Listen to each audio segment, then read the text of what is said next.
Revenge with Karen. The $300 million deal was hours from collapse, and Claire Morgan was calmly sipping lukewarm coffee out of a chipped world's okayest aunt mug, while rewording a liability clause so delicately it could make a litigator weep. On paper, the Sterling and Wade acquisition of Barnett Shipping looked like a done deal, until a junior associate slipped a boilerplate indemnity into a section that made it look like the client would cover chemical spills internationally. Wade SR, already halfway to a coronary, had called Claire directly. Not legal, not the deal team. Claire, get me Morgan, not the spreadsheet jockeys, he barked. So there she was, in a third-floor corner office that hadn't seen sunlight since fax machines mattered, writing 6 pages of nonsense into language so clean it could have gotten baptized. She didn't need the glory, and she didn't ask for thanks. She just fixed it, like always. By the time the revised PDFs hit the inboxes, Wade SR had already calmed down. His final email to the firm read simply, "Claire got it done. Proceed." The CEO forwarded it to the whole senior team like he personally solved world peace. Claire didn't even open the thread. She was already moving on to the next silent disaster. Quick side note, while Claire's out here saving billion-dollar accounts with a Post-it pad and a stapler older than most interns, 97% of y'all are listening to these stories without subscribing. That's like borrowing your neighbor's lawn mower every week and not even waving through the blinds. Hit that subscribe button. Throw a like. It costs you nothing. It seriously keeps this team caffeinated enough to dig up more drama. Now back to the good part. Claire had been at Whitmore and Strick for 24 years. She didn't network. She didn't wear blazers the color of optimism. Her superpower was showing up when everyone else was afraid to pick up the phone. When estate taxes blindsided a merger, Claire. When a client's heir threatened to dismantle the trust and turn it into NFTs, Claire. When Wade Jr. got a divorce so messy it nearly triggered a board-level ethics clause, Claire. She wasn't just account management, she was the relationship. Her office was a paper jungle of folders, annotated contracts, and color-coded sticky tabs that would give a type an aneurysm. Her desktop background was a stock photo of a forest because she liked trees and disliked faces. Most days, she wore cardigans that doubled as emotional armor and orthopedic flats with the dignity of a woman who hadn't worn heels since Y2K. And still, she moved like an institution, slow, deliberate, essential. The unspoken truth inside Whitmore and Strick was this: if Sterling and Wade had a question, they didn't go through official channels. They called Claire's direct line, not the team, not the partner in charge. Claire. And she always answered on the second ring. Turns whispered she had dirt on everyone. Executives joked she had Wade's will in her filing cabinet. The reality? She just remembered birthdays, grandchildren, divorce settlements, and the exact number of nights Wade SR had spent in a Monaco holding cell during the yacht fraud scandal of 2003. That level of trust wasn't built, it was earned, through decades of showing up, shutting up, and fixing it. One Wednesday afternoon, she walked past the conference room where Trevor Whitmore, the founder's only son, was pacing in his dress sneakers, shouting about redefining the pipeline funnel. She barely glanced through the glass. Just another exec with a pitch deck and a midlife crisis. He didn't acknowledge her. Most of the new guard didn't. To them, she was background furniture, reliable, invisible, and due for replacement. But that was fine. Claire wasn't there to be seen, just made sure the firm didn't bleed out quietly. And as she passed the HR director, who was double-fisting a kombucha and a layoff spreadsheet, she felt the tiniest crack in the floor beneath her. A tremor, nothing seismic, just a whisper of change, like the air before a tornado. She didn't know it yet, but the storm was coming. And she was about to be the calm eye in the middle of it, until someone mistook her stillness for irrelevance. First sign came wrapped in buzzwords. Trevor Whitmore, 28, Wharton MBA, gelled hair that defied gravity and dignity, stormed into the firm like he was rebranding Jesus. His transformation initiative kicked off with a Monday all-hands, featuring a PowerPoint deck titled Operation Elevate. The E was stylized like a rocket launch. The font was Comic Sans. He talked about synergy acceleration and flattening communication bottlenecks, which apparently meant installing ping-pong tables and firing anyone who couldn't run a brainstorming session through Miro. Claire sat in the back, arms folded, lips twitching at the word legacy overhead. She wasn't sure if he meant her, or the filing cabinets that hadn't moved since Clinton was in office. Either way, she didn't like the tone. Trevor made it worse. During a meeting on the Sterling and Wade account transition, which she hadn't even been invited to, Claire overheard a junior exec laugh and say, "Those guys don't even use Slack. They still fax stuff." Trevor snorted, loud and theatrical. "Well, that's why we're modernizing. Can't scale relationships stuck in the 90s. Claire said nothing, just tapped her pen against a yellow legal pad and walked away, but something shifted in her gut. It wasn't just that they were ignorant, it was that they were proud of it. Within a week, Claire noticed her calendar being cleared for strategic alignment. Her access to the client CRM was quietly downgraded. Trevor's new chief of staff, a girl named Cassidy who still had her sorority tagline in her email signature, emailed Claire a list of sunsetting legacy workflows. Her name was on 3 of them. Claire didn't rage. She didn't complain. She started packing. Not boxes, data. Plugged a dusty USB drive into her home office desktop and began backing up key communications. Contracts, contact logs, side notes from Mr. Wade about upcoming estate transitions. She wasn't stealing, she was safeguarding. Because she knew what they didn't. Relationships are built on memory, and memory dies fast in reorgs. Late one night, Claire opened her drawer and pulled out a handwritten birthday card Wade SR had sent her after her mother passed. "A week, Claire, family first. We'll be here when you're back." She ran her finger along the gold ink cursive. That card had more loyalty in it than every single motivational poster Trevor plastered on the office walls. But loyalty, Claire realized, didn't count for much under fluorescent lights anymore. The firm changed around her like fast-forward decay. New branding, new slogan, legacy reimagined. Started using Slack channels named things like #clientlove and #BizDevBlitz. Someone replaced the breakroom coffee with mushroom adaptogen tea. Claire tried it once. It tasted like regret and mulch. She went to one of Trevor's workshops just to observe. It was titled Disruption Mindset. Halfway through, he pulled up a chart showing client tiers. Sterling and Wade was marked with a red asterisk. Too high touch, he said, too dependent on non-scalable human capital. Claire blinked. Non-scalable human capital. That's what she was now. She stood in the back, arms crossed over a navy cardigan that had witnessed 100 closings and 2 embezzlement scandals, and watched as a man with no scars tried to cut her out of the firm's bloodstream. Trevor was surgically removing the organ that kept their biggest client alive, and smiling while he did it. She didn't storm out. He just left early, walked past the receptionist who didn't look up, and went home. That night, she updated her personal contacts spreadsheet, highlighted every key phone number, exported 2 decades of relationship history into a clean folder labeled, just in case. Because Claire Morgan didn't start wars. She prepared for them, and Trevor, he just lit the fuse. It happened on a Friday. They always choose Fridays. Cowards. Claire logged into the 9 a.m. Zoom labeled OrgSync. Leadership realignment, expecting more of Trevor's digital theater. Maybe another consultant named Skylar pushing out-of-context Steve Jobs quotes. But instead, she was greeted by a 5-tile Brady bunch of doom. Trevor, HR, legal, Cassidy, chewing gum, and some random guy from people operations who looked like he built his personality out of LinkedIn hashtags. "Claire," Trevor said, "own flat as copier paper. Thank you for joining on short notice." That was the prelude. She'd written that line in enough terminations to smell it from miles away. "We're streamlining some of our legacy roles to better align with the firm's forward-facing growth culture," he said, reading from a script like it was a Yelp review of his own cowardice. "Your role, while valuable, no longer fits our strategic trajectory. Some folks just can't keep up with the pace we're setting." Claire stared at the screen, didn't blink, didn't speak, just tilted her head slightly like a dog hearing static. Can't keep up. The last time Trevor pulled an all-nighter, it was because his Uber Eats app crashed. HR piped in with a rehearsed sympathy voice. "You'll receive a formal severance package. IT has already started the access transition." Access transition. Jesus Christ.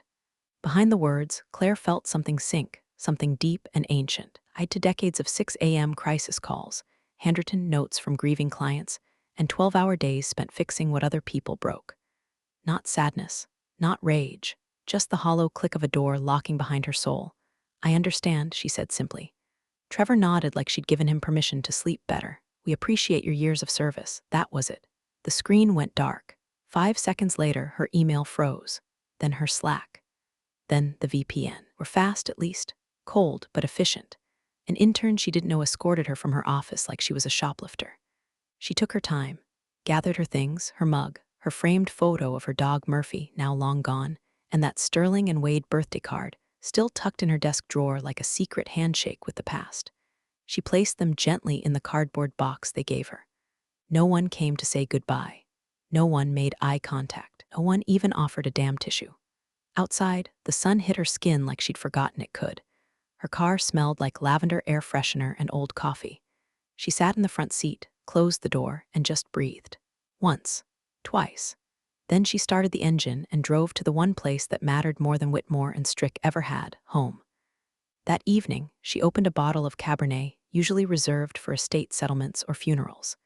She lit a candle she hated, gifted by Cassidy last Christmas, and poured herself a glass. The email came in at 7:04 p.m. from legal. Subject line, severance agreement, signature required by Monday. She didn't open it. Instead, she opened her black notebook, the one she used when things truly mattered. Page 1 clean.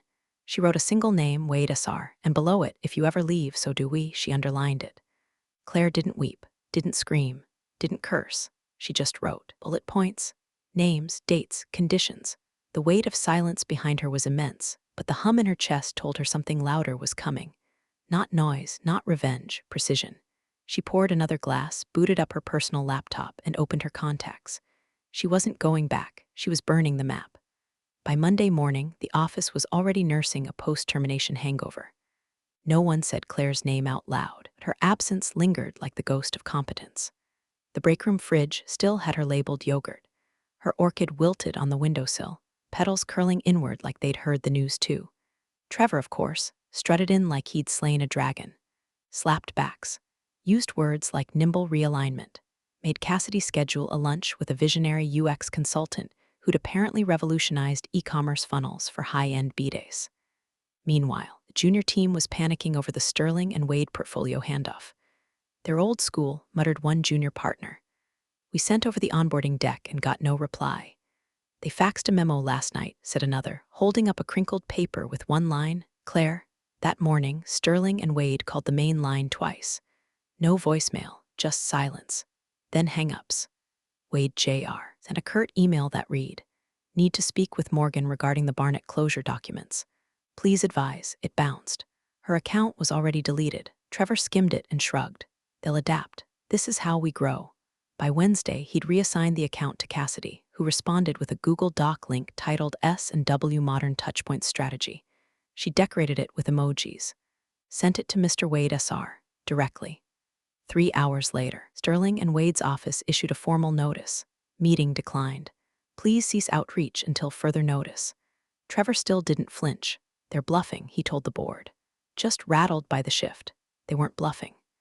At precisely 2:15 on Thursday, Claire stepped onto the manicured lawn of Wade S.R.'s country club, wearing a navy blazer with the kind of dignity no timesheet ever earned. A young valet tried to ask for her name, but a hand on his shoulder stopped him. Wade S.R. stood near the hedges, squinting into the sunlight like he could smell the bullshit trailing behind Trevor from 2 counties away. Claire approached with the grace of a woman who never needed to knock on a door, only to wait for it to swing open. Claire, Wade S.R. said, his voice the sound of gravel and bourbon. She nodded. I'm no longer with Whitmore. He didn't blink. Just reached into his blazer, pulled out a folded piece of paper, and handed it to her. Then neither are we. The paper was a termination letter, unsigned, but already dated. Claire didn't smile. She didn't gloat. She simply folded it back up and tucked it into her handbag like it was her dry cleaning receipt. They sat in silence under a striped awning, overlooking a fountain funded by a tax loophole. Wade poured them 2 glasses of something older than Trevor's startup phase and said, tired of being treated like a case study. Claire nodded. They see numbers, you see names. That's why we trusted you, he said. Then leaned in, voice low, we'd like to hire you. Independent, advisory role, you choose the firm we move to next. Claire didn't answer, not yet. She stood, thanked him, and walked back to her car. That night, at her kitchen table, she pulled out her old LLC paperwork. Morgan Strategies. It still smelled like toner and hope. Opened her laptop, clicked new email, and started writing. Subject, transition support available for select clients to. Private contacts list body. If you've heard the rumors, they're true. I am no longer with Whitmore and Strick, but I'm still working. And I'm still Claire. The replies started pouring in before she could hit refresh. The fall was over. Now came the climb. The next morning, Claire rolled up her sleeves like she was back in the war room. Except this time, there were no whiteboards, no interns scribbling buzzwords. Just her, a 12-year-old Epson printer with an attitude problem, and a thick folder labeled Morgan Strategies LLC Revival. She dug through her old business bank documents, called the state licensing board to reactivate her consulting certificate, and scheduled a digital signature for her new retainer templates. Everything had a faint smell of dust and second chances. She clicked submit on her updated LLC filing. It felt less like a formality and more like a middle finger aimed in the general direction of Trevor's haircut. By 3 p.m., the calls started, quiet ones, old clients with nervous voices and blocked numbers. Hey Claire, is it true? You're out. I heard you're consulting again. Confidentially, can you look at our supplier contracts? Please don't tell anyone I called, but if you were available, we'd be interested. She kept responses short. Calm, professional. Yes, I'm available. Let's talk this week. Confidentiality is guaranteed. But behind the screen, she was already building a spreadsheet. Columns for client names, risk exposure, executive contacts, contract expiration dates. The same way you'd prepare for war, one whisper at a time. Late that evening, a familiar ping lit up her personal phone. Unknown number, but the message was unmistakably from Taylor, an ambitious junior associate who used to shadow Claire like a Labrador in kitten heels. Taylor, hey, just FYI, things are weird here, like really weird. Claire didn't respond immediately. She let it breathe. Then, Claire, define weird. The dots danced for a few seconds. Then came the download. Taylor, they're panicking. Trevor keeps calling meetings about narrative control. Cassidy cried in the hallway. Client services missed a reporting deadline, and legals blaming data handoff issues. Claire sipped her tea and typed carefully. Claire, is Sterling and Wade's record still marked active? More dots. Then, Taylor, yes. But the contact log shows no response for the last 6 interactions. Claire felt it then, that tight click in the chest. Not excitement, not vengeance, something colder, validation. She waited a beat, then asked, Claire, can you access the client retention report? You mean the RED report? That made Claire raise an eyebrow. RED stood for Revenue Engagement and Decline, a weekly internal snapshot that tracked how close each client was to bolting. Claire, exactly that. Can you send me a screenshot? 10 minutes later, it landed in her inbox. The thing was hemorrhaging. Of the firm's top 12 accounts, 8 had downgraded their service tier. 3 had paused renewals. 2 had gone dark, meaning they weren't returning calls or emails. And in big, angry letters under Sterling and Wade. At risk loss of primary relationship point, Morgan, Claire leaned back in her chair, the room dim except for the glow of the laptop and the soft jazz her Spotify had cued by accident. Trevor was already bleeding. He just didn't know how deep the cut went. She opened a blank document. Title, Transition Plan Tira Clients. At the top, she wrote, Phase 1, listen. Phase 2, offer quiet solutions. Phase 3, take what's already mine. The war was never going to be fought with noise. It would be fought with silence, spreadsheets, and surgical precision. Claire didn't need to torch Whitmore and Strick. She just had to wait for gravity. Trevor was calling it the Innovation Showcase. He printed glossy invitations with metallic lettering, booked the 12th floor conference center, and brought in a floral consultant, an actual person, arranged succulents and fresh eucalyptus around iPads that no one would touch. He ordered sushi boats, a DJ, a Gotham ice sculpture shaped like a rocket ship labeled Vision. Claire, across town, stirred cream into her coffee with a ballpoint pen and waited for her phone to ring. It did. At 9:06 a.m. sharp, Miss Morgan came the voice. Smooth, formal, Wade S.R., S. Legal Counsel. We've sent formal termination notice to Whitmore and Strick, effective immediately. A copy has been couriered to both their general counsel and board chair. She didn't say anything for a beat, just breathed in through the nose, out through the mouth. The letter landed like a warhead. Inside Whitmore's glass tower, legal scrambled to intercept it, but it was too late. Copies had already hit every board member's inbox. It was short, brutal, and decisive. Due to the unexpected departure of our primary relationship steward, no longer believe Whitmore and Strick can meet the fiduciary or operational expectations of our trust. As such, our relationship is hereby terminated, effective immediately. Trevor didn't even make it through the edamame appetizer before the board VP's face turned white. Did you know this was coming? One of them hissed. Trevor blinked. They're just reacting emotionally. Don't, said another. We told you Sterling and Wade was non-negotiable. Removed the one person they trusted. By the time Trevor opened the termination letter, the DJ was already packing up. Claire didn't gloat. Instead, she pulled up the final draft of the consulting agreement Sterling and Wade's counsel had sent her 2 nights earlier. She'd spent hours annotating it, redlining every clause that treated her like a temp, and inserted 2 key conditions. She would not advise them back to Whitmore and Strick under any circumstance. She would select the next firm personally, with veto power over any shortlist candidate. The Wade family signed without blinking. That afternoon, she met Wade SR. Again, this time in the private conference room of a boutique wealth firm in Midtown. He looked 10 years younger than he had on the golf course. Even his cane seemed to limp less. We need a new home, he said, spreading open profiles of competing firms like tarot cards. The only person I trust to find it. Claire flipped through the files slowly. I'll vet everyone, but my name stays out of it. Understood, he said. They'll know your fingerprints, not your face. They toasted with black coffee, no ceremony, just 2 people who understood the difference between noise and consequence. Meanwhile, back at Whitmore, Cassidy was in Trevor's office, white as a napkin, showing him the updated CRM. Another client just flagged a relationship gap. She whispered, "It's contagious. They're calling it the Morgan effect." Trevor scoffed. It's just a temporary market reaction. But even he didn't believe it. His hand trembled slightly as he minimized the window. 3 more emails arrived from clients requesting updated point of contact info. All of them had once answered only to Claire.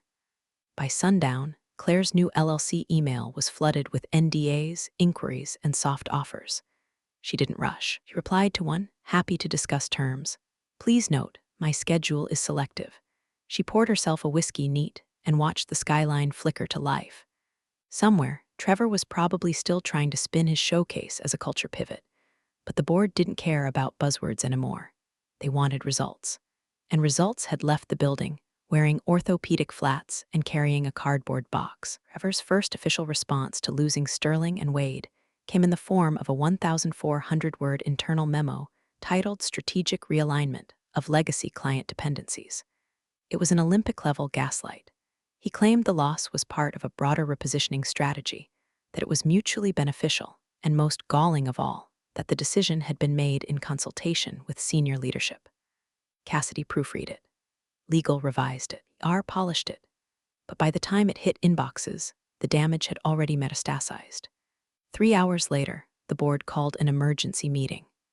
Trevor sat at the head of the table, palms sweating through his $300 shirt, while the oldest member of the board, Hamilton Ellis, who Claire used to send whiskey truffles every Christmas, held the termination letter in one hand and a printed copy of Sterling and Wade's original onboarding contract in the other. "Do you read this?" Hamilton asked, voice like sandpaper soaked in disdain. Trevor nodded once, then backpedaled. "I mean, yes, I was briefed on its general terms." Hamilton tapped the paper. "Then you missed Section 3C. All material changes in designated stewardship must receive written pre-approval from the advisory board." He didn't raise his voice. He didn't have to. Clause alone could trigger a breach of service lawsuit worth more than Trevor's entire innovation budget. Trevor stammered something about changing stewardship models. The words dynamic service recalibration left his lips. No one blinked. The next day, the board quietly hired a private firm to review internal communications. Not for sabotage, just stupidity. They found plenty. Slack logs where Cassidy joked that Claire has boomer loyalty cult energy. Emails where Trevor called her institutionally immobile. A deleted memo suggesting that legacy clients be gently weaned off codependence. Every log, every snide comment, every decision made without a single nod to due process, it all stacked like firewood under Trevor's credibility. Claire didn't need to leak a thing. The house was already burning. From her corner apartment overlooking the river, she read the reports forwarded to her by her former assistant, now fully moonlighting as a double agent. One file included a spreadsheet titled Client Relationship Exposure Post-Morgan. It was mostly red. Next to Sterling and Wade's entry, someone had written in all caps, "Who signed off on this?" Claire smiled, just slightly. Her phone buzzed that night, private number. She let it ring once, twice, then answered. "Claire," said a voice she hadn't heard in 6 years. "It's Alan Strick, the old chairman, co-founder. Retired now, not disconnected. His voice was slower, raspier, but not weak. I assume you've seen the fallout. I've seen pieces, she said. You didn't leak anything? No need, she replied. They did it to themselves. He chuckled once, dry and short. I always told Whitmore the firm had arteries. He thought it had code. She said nothing. Then he said what she'd been waiting for all along. You were the artery. She leaned against the window, glass cool against her temple. Why are you calling, Alan? Because the board wants to speak with you. Informally, tomorrow, just a conversation. She thought for a moment. Send it through my assistant, she said. She'll check my availability. And just like that, the tide crested. Trevor was still inside the building, flailing like a CEO on stilts, unaware the undertow had already dragged him past the point of return. Claire didn't need revenge. She had gravity on her side. Offer came in the form of a breathless voicemail from a board VP who used to call Claire the office historian like it was a compliment. His voice cracked halfway through her name. Claire, Miss Morgan, we're reevaluating recent structural decisions.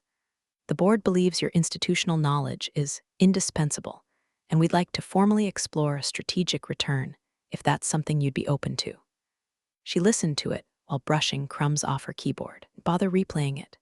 Just hit delete and opened a fresh Google Doc titled Advisory Rates Morgan Strategies LLC.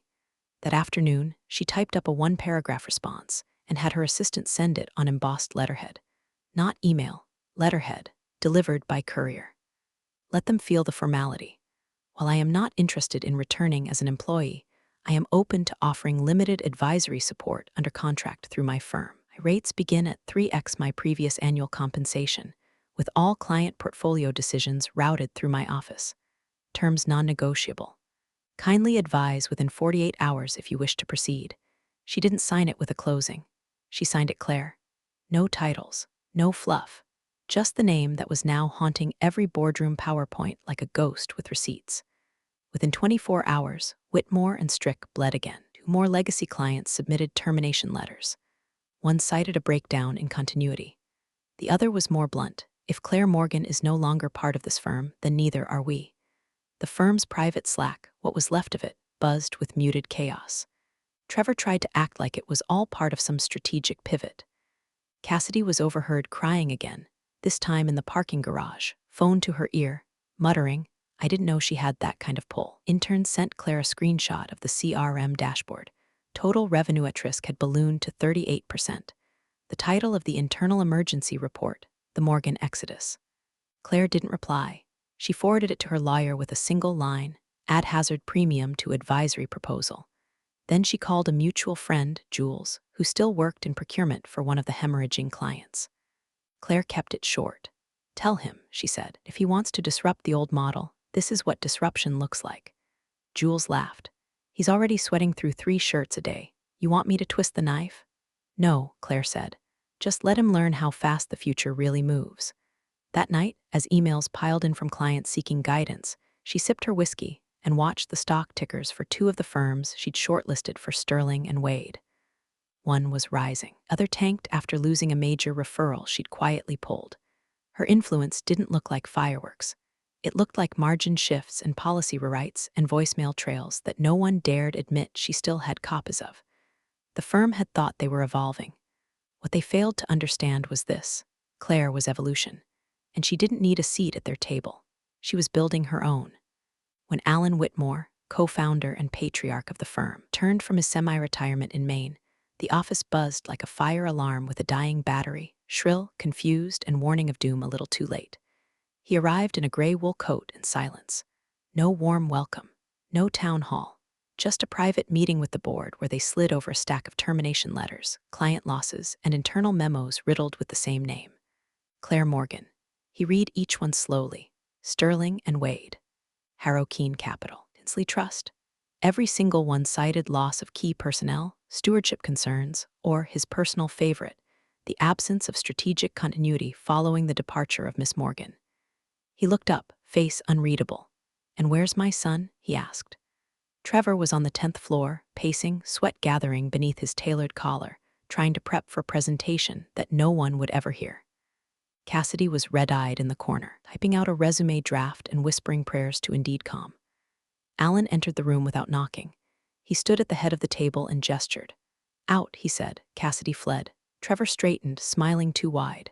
Dad, I mean Alan, I was going to loop you in. We've hit a rough patch, but Alan held up a single sheet of paper.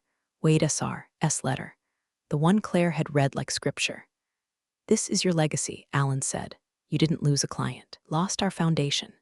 Trevor sputtered. She was slowing us down. She was the pace. Alan cut in, voice like gravel under pressure. And you fired her because she didn't use Slack? Trevor opened his mouth, then closed it. That afternoon, the firm issued a company-wide memo. Effective immediately, Trevor Whitmore is transitioning into a non-executive role. All client-facing responsibilities will be reassigned. His keycard deactivated before the ink dried. His calendar emptied. His name erased from the signature footer template. And Claire, she wasn't watching. She was 30 miles off the coast, barefoot on the deck of a private yacht cutting through deep blue water. A chilled bottle of champagne sat between her and Wade S.R., who was grinning like a man freshly unburdened. Ready? He asked, sliding the contract across the teak table. It was the first 7-figure retainer of her newly baptized firm, Morgan Strategies. Not a dime of it owed to the company that once called her obsolete. She signed it with her full name. No title, no flair, just a signature that now moved empires. As the sun dipped low, Claire looked out across the water, serene. No vindictive smile, no monologue, just stillness. She took a slow sip of her drink and said, more to the wind than to anyone. Sometimes it takes an old-timer to shut the whole thing down. Efficiently. No fire. No explosions. Just silence, competence, and the unmistakable sound of a door closing behind her. For good. Big thanks, you legends of the old office days. Subscribe to keep the switch-flicking chaos alive. Your ex-boss is shaking in their loafers.